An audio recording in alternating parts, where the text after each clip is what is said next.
what what I want to try to do in the next 30 minutes is to cover two main areas. The first main area is give you a brief background about the Arab society, and I want you to focus in two things. In one hand, to see the current gaps that we have to deal with as a government, and in other hand, to see the progress that we made in the last few years, which is very important to see what we achieved and what we have to achieve in the next 5 years.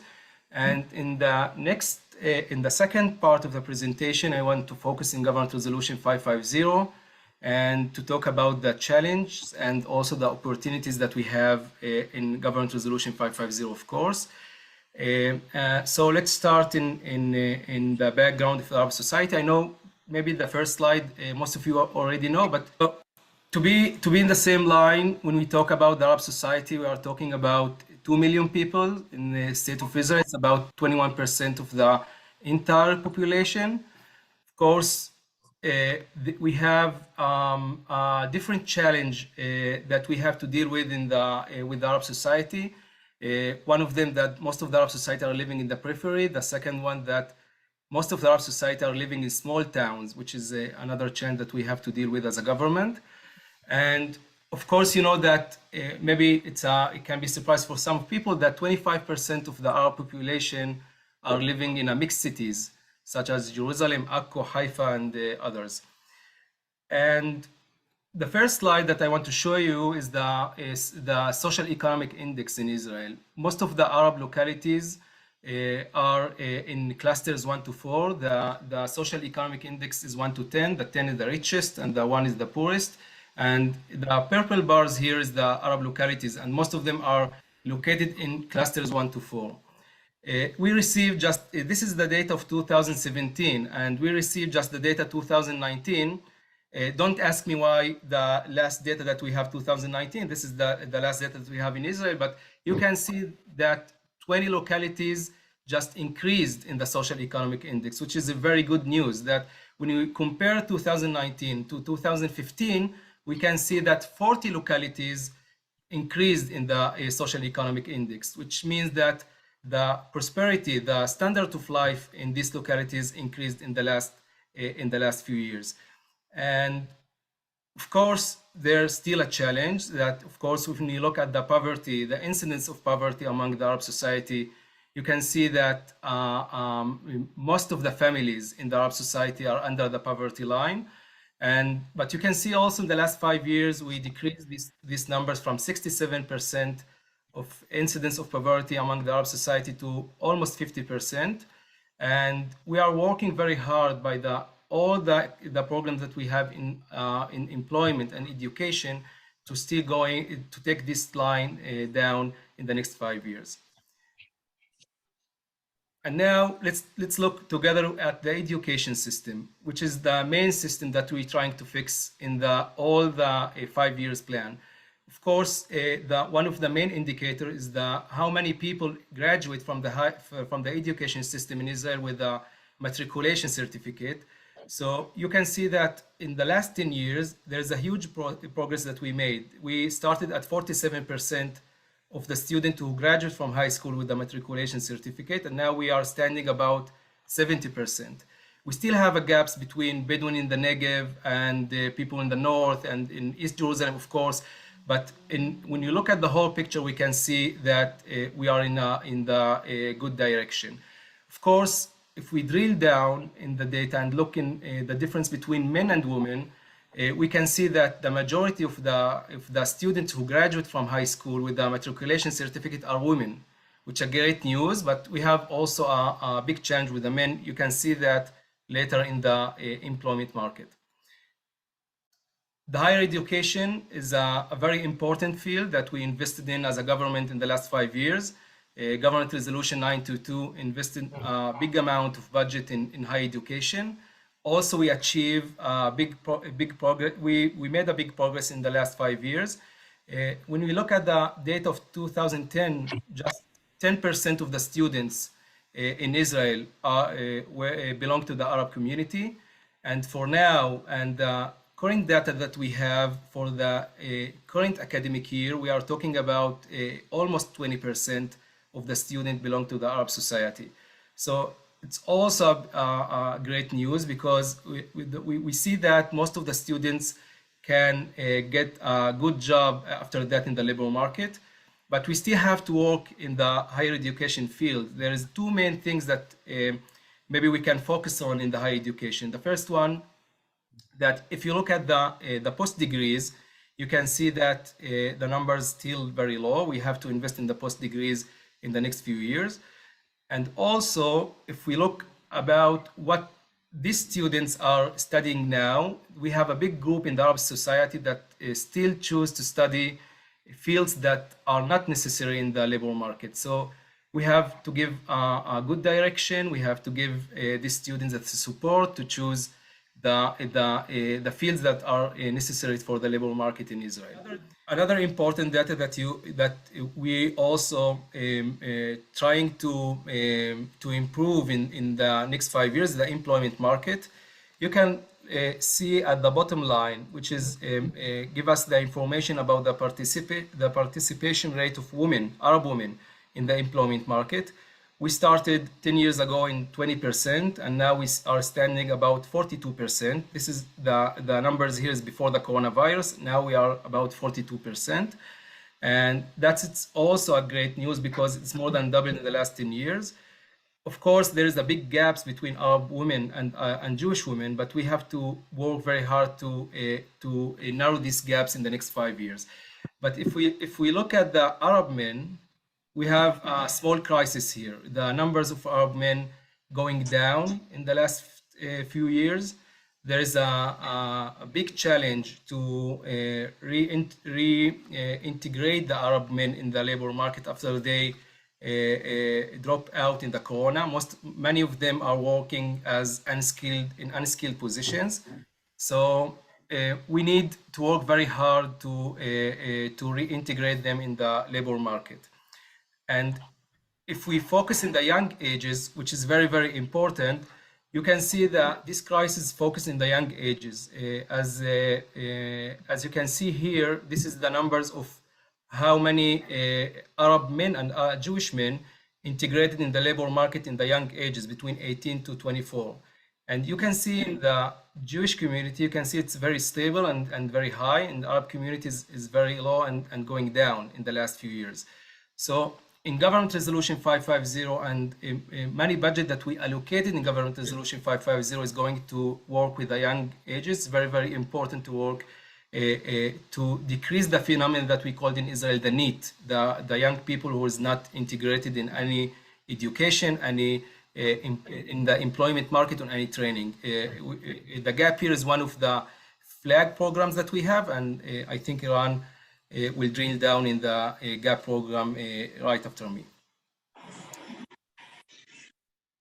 And of course, if you ask any person in the Arab society, the most important thing is the crime and the violence that we have in the towns and the villages, unfortunately. And here you can see the number of murdered, of the people who murdered from the Arab society in the last 7 years or 8 years. More than doubled in the last 5 years, and I think the most important thing to solve in the near future. And there is another government resolution that trying to fix that, Government Resolution 549. But some people will ask them why is that? There is many reasons, but I can maybe mention 3 of them. The first thing that the ability to have a gun in Israel, it's became more easier in the last few years. I know it's in the States it's different. So in Israel it's very, very difficult to buy a gun if you are not serving in the army or in a police. So for now, if you pay a small amount, you can get a gun. And the other thing that I just mentioned that in the last slide, that we see that most of the people who involved in all the criminal activity are young people, and as you see, many of them are not working, is not going to high education. So some of them find themselves as a soldiers. We call that in Israel in the criminal families. And the last thing, I think it's very, very important, and many of you also interested in is all the things that we call the accessibility to legal loans.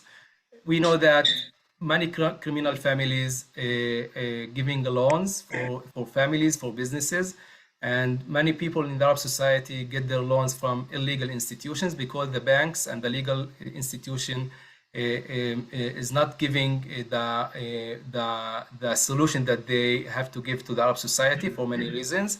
So if you don't pay back the money, you can find yourself here in the purple bar in the next few years. So we have to also to work very hard to increase the accessibility of the Arab society to the legal institution in Israel. Um, and so what we're trying to do as a government a unit, as an authority for social economic development in the Arab minority, is to lead social economic policy in the Arab society in aim to narrow the gaps between Arab and Jewish in Israel. And I think different people have different motivation why to do so. I'm really not care about the motivation why we're doing this thing. I can say that of course it's a win-win thing for the whole entire nation, not just for the Arab society. So we're covering most of the Arab society. We are not working with the Bedouin in the Negev. There is another unit that working with the Bedouin in the Negev. For the first time, we're working also in the mixed cities, and Jonathan will elaborate right after Iran about the mixed cities. And maybe I can share with you how we do that as an authority. There's many factors that we need to accomplish this goal to narrow the gaps between Arab and Jewish, but maybe we can focus in four of them. The first one, that we have the extensive knowledge that the government need to deal with the Arab society. We have all the knowledge about what happened in the Arab society, about the gaps, about the programs that runs in the past in the Arab society. So we're trying to cover every data that we have about the Arab society to give every decision maker in the government the knowledge that they need to make the decisions. The other thing, that we have the expertise to lead a complex government resolution. To lead a government resolution with more than 26 units in the government, 26 offices, is not an easy thing. So the people who work in the authority has the expertise to work with many stakeholders to achieve their goal. And the other thing, we trying as an authority to look for the long term, not just for the short term. We trying in all the 5 years plan, which is I think it's not familiar to work in 5 years plan, is to address the root problems, then to give a quick solution for the needs for the Arab society. And the last thing, I think it's very, very important, and the most important thing, that we build a high level of trust with the Arab leaders. So unfortunately, most of the government units don't have a good connection with the Arab leaders. So we work with the Arab leaders every day. We're trying to make a partnership, a strong partnership with them. It helps us in the implementation and, of course, to achieve our goals. Maybe I give you briefly about Government Resolution 922, because many of you invested in Government Resolution 922 in the past, and the programs of Government Resolution 922. As you know, Government Resolution 922 ended by 2020. So the whole budget of Government Resolution 922 already allocated to the localities, to the providers. We are talking about 10 billion shekel and mainly focused in physical infrastructure and education. This is the main domain that we invested as a government in 922. And you have seen that on all the slide that I show you, the progress that we made in this year of the implementation of 922. And of course, when we finish the Government Resolution 922 and before starting the implementation of 550, we're trying to understand what is the main obstacles that we have in the implementation. We have a long report about that, but maybe you should know two of them. The first one is the lack of state lands in the Arab localities. Most of the land in the Arab localities belong to private people. If you compare that to Jewish localities, most of the land belong to the state. So there is no flexibility to build things, to construct things in the Arab society. You need more bureaucracy to achieve things. So we're trying to deal with this issue in the Government Resolution 550, but still a very, very big issue. The other thing is the issue of the human resources that we have in the Arab society. It's also in all the country, but in Arab society, it's a big issue.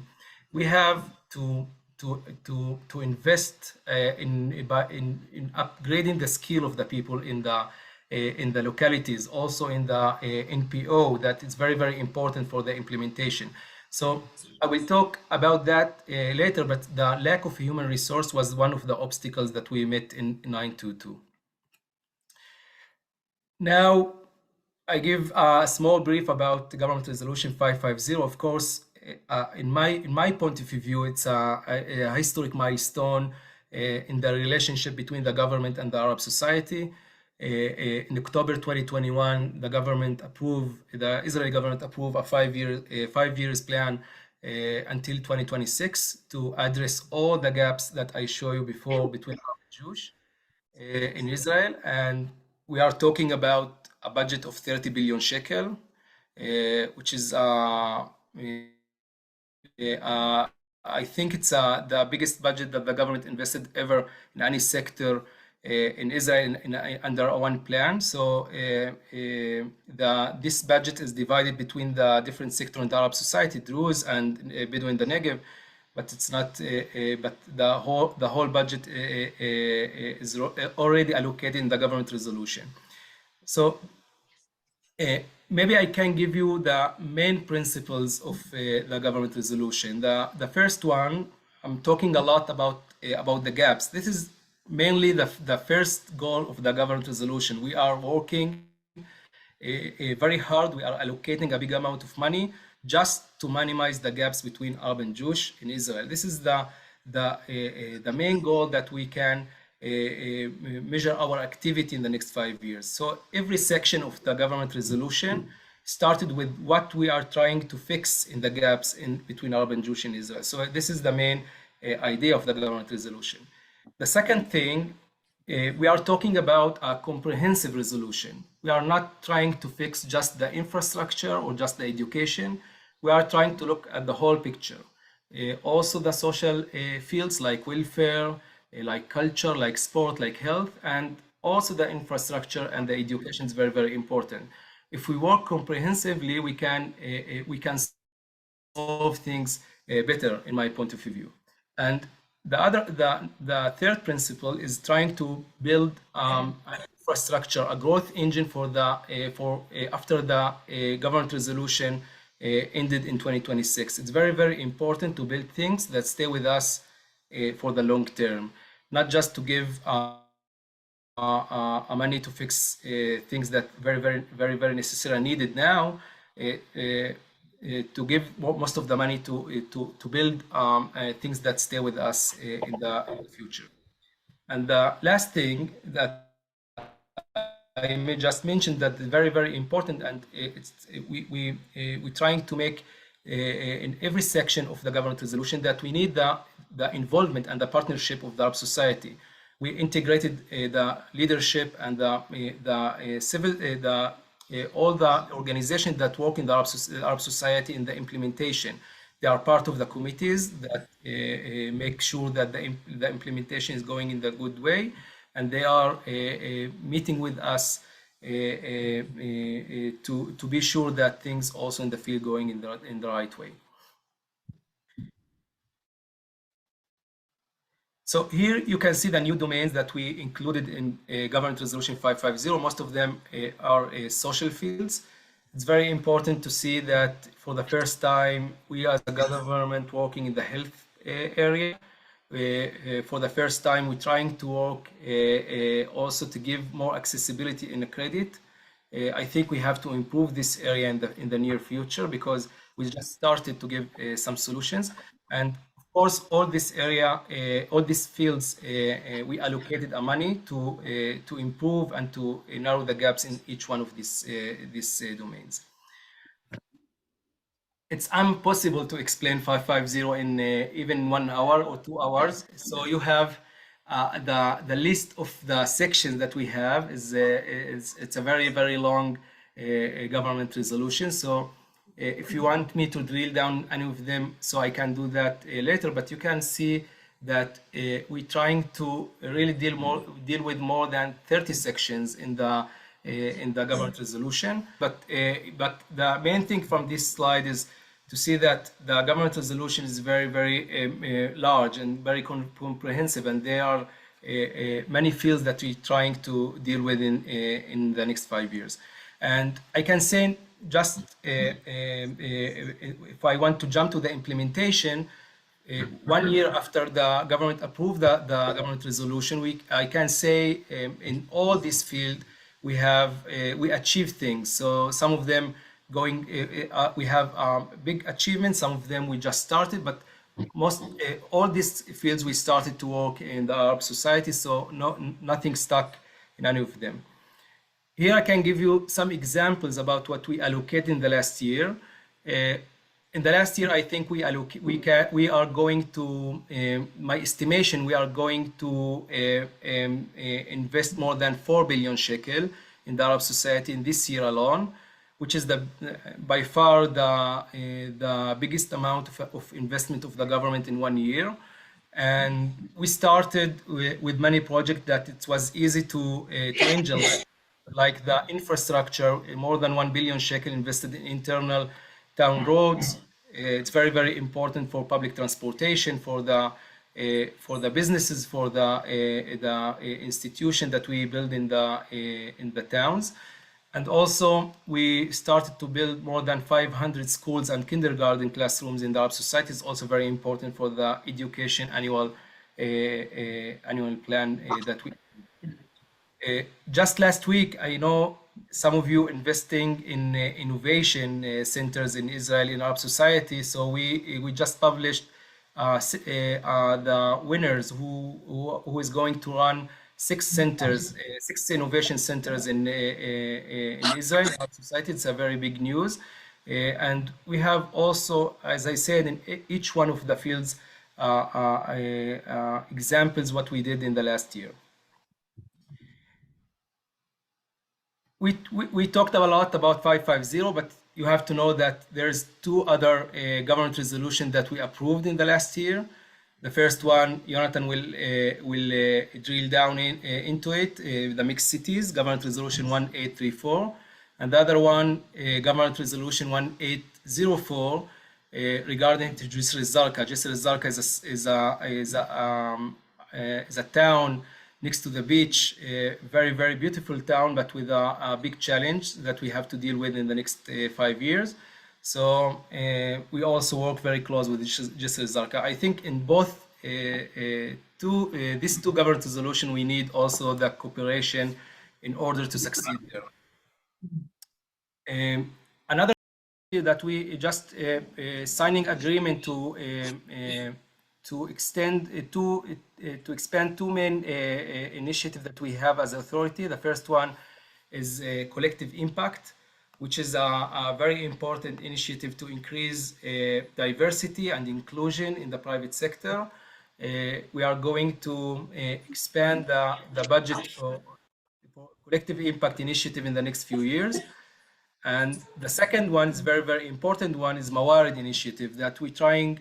Mawarid initiative is started 3 years ago, and the main goal is to increase the ability of the Arab localities to utilize the resources of the government, to maximize the resources that they can get from the government. So we work with ELCA joint to train the persons that work in the localities to utilize the resources that we give in the government resolution.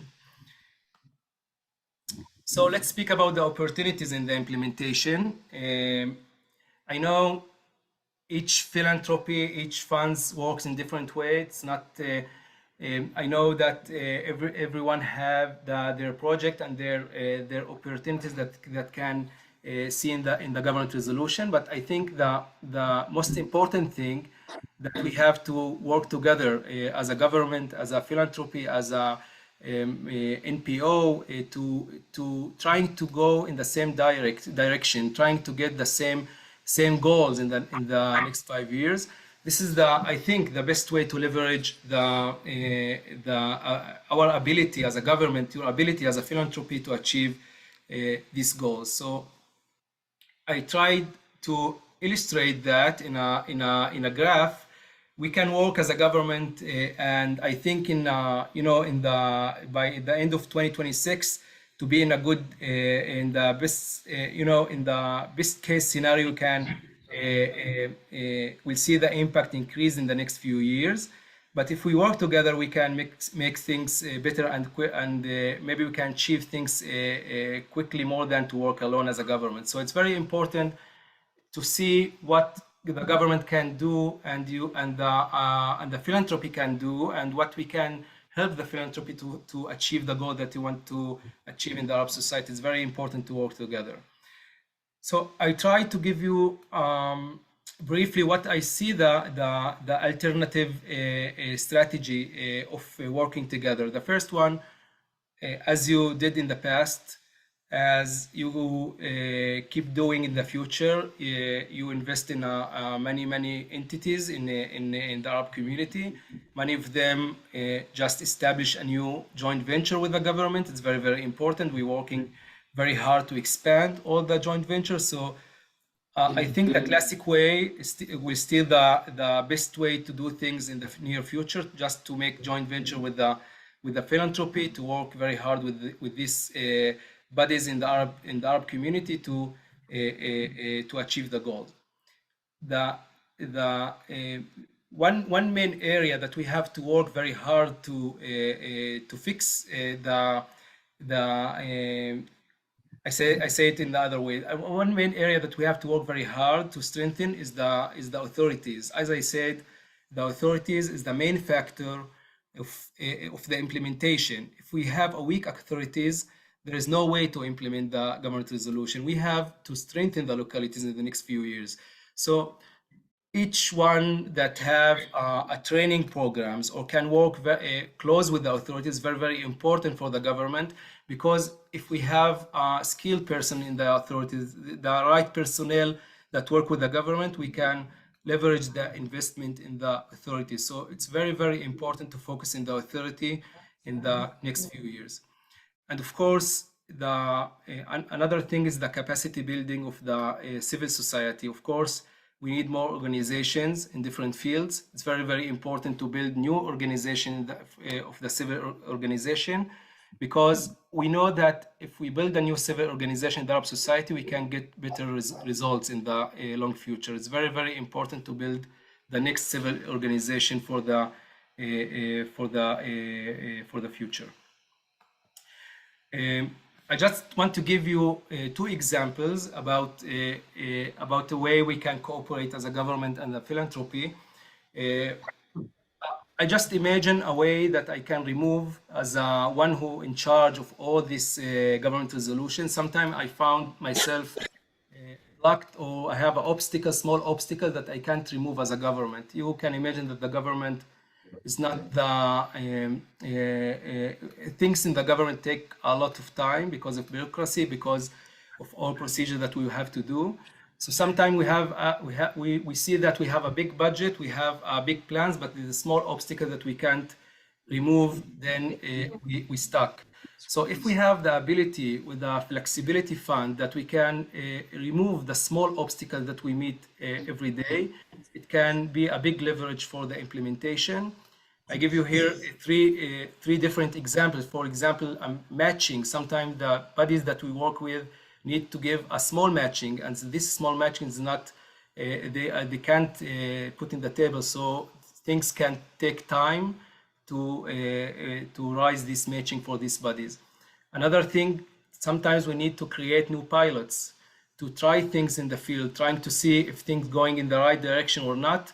So government and creating pilots is not at the same line. We have all the time to work in, by tenders and inequality standards. It's very important to be flexible to create new pilots.